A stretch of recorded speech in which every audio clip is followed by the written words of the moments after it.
वो एम्बुलेंस चालक है जब कोरोना के समय में लोग अपने बाप माँ को छोड़ देता था, यही एम्बुलेंस के चालक व्यक्ति उसके लाश को मनिहारी तक या उसके घर तक पहुंचाने का काम करता था। खाना पीना यहाँ जो मरीज जो मर रहा है तो सर हम लोग मतलब भूखे पेट रह करके मरीज का कितना दिन सेवा करेंगे।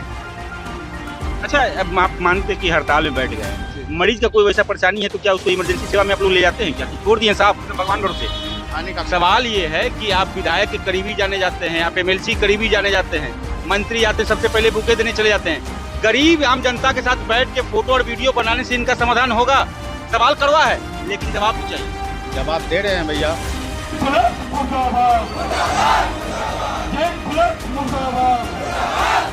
इन दिनों लगातार बिहार में मुख्यमंत्री मतलब प्रदेश के मुखिया लगातार कैबिनेट की बैठक कर रहे हैं और विभिन्न मांगों को जो मुद्दा है, चाहे जिससे भी जुड़ा हुआ हो, चाहे होमगार्ड हो, रसोई हो, कोई भी मुद्दा हो, सभी का वेतनमान को लेकर के वेतनमान वृद्धि लगातार करते जा रहे हैं। लेकिन एक मांग ऐसा है जो विगत वर्षों से विचाराधीन है, कब सुनेंगे ये लोग नारा लगाते रहते हैं लेकिन सुनने वाला कोई नहीं। वो कौन है तो आप देखिए, 102 एम्बुलेंस कर्मचारी संघ कटिहार अनिश्चितकालीन मतलब कि हड़ताल जो है इनका अनिश्चितकालीन है। वो कब से कब तक है ये तो अब समय बताएगा, क्योंकि बैठ तो गए हैं लेकिन उठाने वाला कौन। लेकिन सबसे बड़ी बात, सरकार के लोग बैठे हैं। मैं आरोप इसलिए लगा रहा हूं सरकार के लोग, क्योंकि बिहार सरकार के मंत्री के सबसे करीबी जाने वाले कटिहार में विकास सिंह आते हैं। तो सबसे पहले सवाल मैं इन्हीं से करेंगे कि आखिर ऐसा क्या हो गया कि सरकार में मतलब मंत्री रहने के बावजूद, मतलब कटिहार का अगर मुख्यमंत्री कहा जाए तो नीरज सिंह बबलू कहा जाता है और मुख्यमंत्री करीबी कहा जाए तो आपको, फिर भी आप धरने पे हैं, कारण क्या है? निश्चित रूप से आप सही कहे छोटे भाई, लेकिन हक और हकूक का जब सवाल आता है, रोजी और रोजगार का जब सवाल आता है, जब दबे कुचले छोटे तबके के कर्मचारी के हर हक और हकूक का जब बात आता है तो हमारे जैसे कार्यकर्ताओं को मैदान में आना पड़ता है। 102 एम्बुलेंस के चालक और ईएमटी 10,200 रुपया वेतन, 8 घंटा के बदला 12 घंटा खटाता है। क्या स्थिति है? अच्छा, घर में जैसे बच्चा अगर खाना मांगता है, रूठता है तो अपने माँ बाप के पास जाता है, गार्जियन पास। गार्जियन तो आप उनको मानते हैं, आप जाते हैं, तो फिर गार्जियन मानते क्यों नहीं आपकी बात? इसीलिए तो चट्टी पर है। इसी चट्टी पर बैठकर बिहार सरकार के मुखिया आदरणीय नीतीश कुमार जी से, सम्राट चौधरी साहब से, नीरज कुमार बबलू जी से, राज्य स्वास्थ्य समिति के निदेशक के एमडी से हम मांग कर रहे हैं। अच्छा, ऐसा क्या हो गया कि जो धरना में बैठना पड़ गया?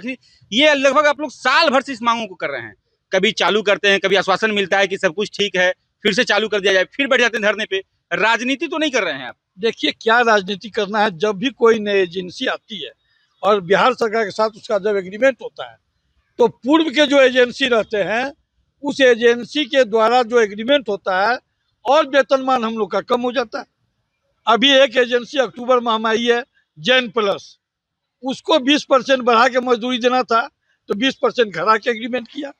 पहले 12,000 वेतन था, अब 10,400 हो गया। ये क्या हो रहा है? ये संज्ञान तो बिहार सरकार को लेना चाहिए। कैसे लेगी संज्ञान? आप लगातार पटना जा रहे हैं, आप मंत्री से मिल रहे हैं, आप इन बातों को कई बार रख रहे हैं लेकिन मंत्री सुन नहीं रहे हैं। ऐसा क्या कारण हो गया जो कि विकास सिंह कटिहार से मजदूर की आवाज बनकर जाते हैं और बेड़ंग लौट कर चले आते हैं? यही तो अफसोस है कि अभी सिर्फ कटिहार जिला नहीं, पूरे बिहार के 80% से ज्यादा जिला अभी स्ट्राइक पर है। पूरे बिहार का ध्यान होगा, सभी देख रहे होंगे। एम्स का क्या होगा? सोशल मीडिया में चल रहा है, प्रिंट मीडिया में चल रहा है, लेकिन हम लोग का गुहार कोई सुनने वाला नहीं है। लेकिन हम लोग चूंकि एनडीए के कार्यकर्ता हैं, एनडीए के सिपाही हैं, हम लोग अपने गार्जियन से गुहार लगा रहे हैं कि जिस तरह पूरे बिहार में कोई ऐसा संस्था, कोई ऐसा एजेंसी, कोई ऐसा सेक्टर बचा नहीं है जिसमें नीतीश कुमार जी और सम्राट सिंह चौधरी जी के द्वारा वेतनमान नहीं बढ़ा है।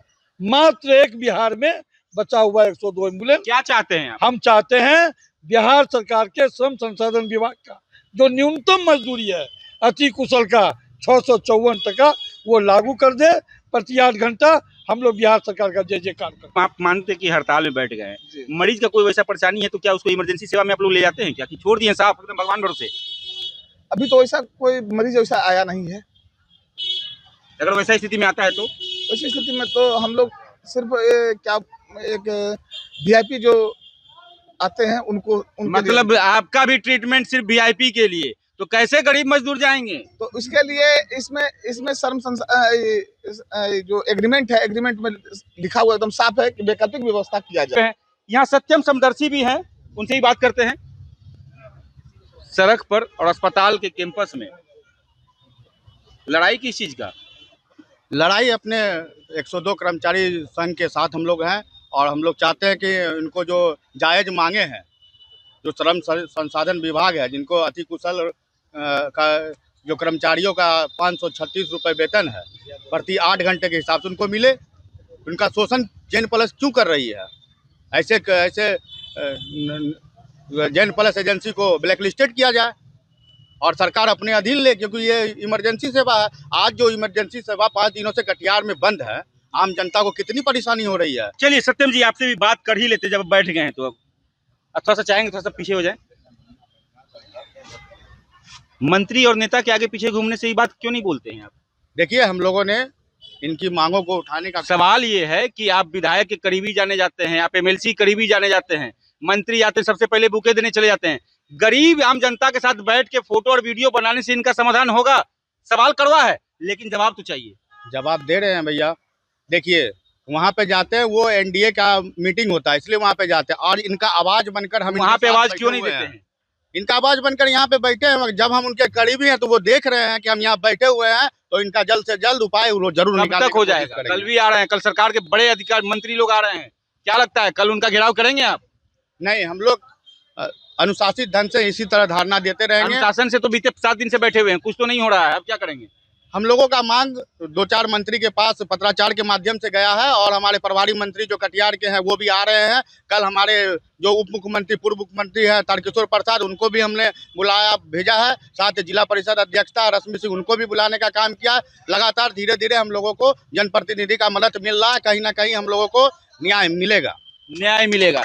एक बात है, एक सवाल है कि एक साथ एक ही काउज दिखा करके, मानते हैं एक बीमार पड़ता है तो सभी को बीमार कर दिया जाए?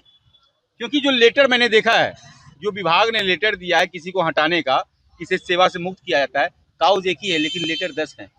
नहीं, निष्कासित करने का लेटर नहीं है, ये ड्रॉप कर दिया गया है। ये धमकाने का चिट्ठी है। अच्छा, धमकी दिया जा रहा है। कर्मचारियों को धमकाया जा रहा है, चाबी जमा कर दो, हम तुम्हारा सेवा समाप्त कर देंगे, लेकिन अभी निष्कासन का कोई पत्र नहीं है।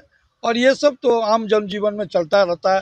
हड़ताल पर बैठे हैं तो चाहेगा किसी न किसी रूप में परेशान करे जो हड़ताल तोड़ दे, लेकिन ये संभव नहीं है, ये संभव नहीं है। हम लोग बिहार सरकार के श्रम संसाधन विभाग का जो न्यूनतम मजदूरी है प्रति 8 घंटा 654 रुपया लेंगे, बिना शर्त नियुक्ति पत्र लेंगे, ESI PF का अनुदान 100 समय जमा करवाएंगे, पे स्लिप लेंगे। और अगर कोई चालक एम्बुलेंस लेके कहीं जाते हैं, उस बीच में अगर कोई घटना दुर्घटना होती है तो उसका बीमा के रूप में 30 लाख रुपया मुआवजा भी लेंगे। ये सब शर्त पूरा नहीं होगा, हड़ताल जारी रहेगा। चलिए, बहुत बहुत धन्यवाद। कहीं ना कहीं सवाल तो बड़े हैं, क्योंकि लगातार कैबिनेट की मीटिंग और आज भी नीतीश कुमार जो प्रदेश के मुखिया हैं, बीते कई दिनों से कई ऐसे कैबिनेट में प्रस्ताव पारित किए गए जिसमें कि वेतनमान से जुड़ा हुआ मुद्दा है, चाहे वो रसोई का हो, होमगार्ड का हो, कार्यपालक का हो, चाहे जो भी हो, सभी का वेतनमान बढ़ाया गया। इसी तरह से धरना पे बैठे हैं, वो भी अनिश्चितकालीन हड़ताल पे। अब देखते हैं आने वाला वक्त में होता क्या है। बने रहिए हमारे साथ।